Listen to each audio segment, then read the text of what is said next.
This time I want to talk a little bit about shear. Shear is an insanely complex phenomenon in structural engineering, and I still haven't fully understood every detail of it. But I studied shear a lot in the last couple of months, and today I quickly want to talk about the critical section of shear in reinforced concrete slabs and beams. So by critical section, I mean the place where shear failure happens. Basically, the critical section is also the section we have to verify our element for shear. So here is an image of a simply supported reinforced concrete beam that is exposed to a line load.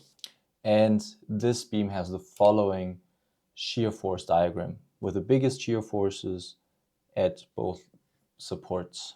In reality, however, the supports are not point supports, but actually more like area supports, because the beam is usually supported by a wall or a column, which we can now see in this picture here.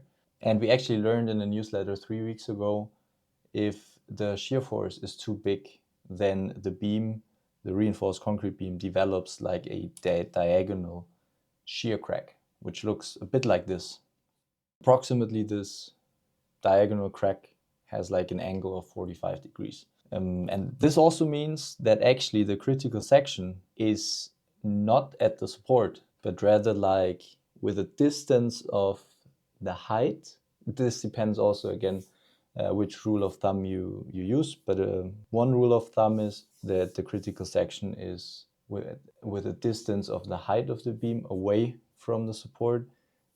Another rule of thumb that I've seen is that you use the effective height. And if we do that, we can actually see in our shear force diagram that we have to verify the beam for a much lower shear force. And this also makes sense because everything that is on the left side of the shear crack is getting directly transferred to the support. And yeah, the beam cannot fail there in shear.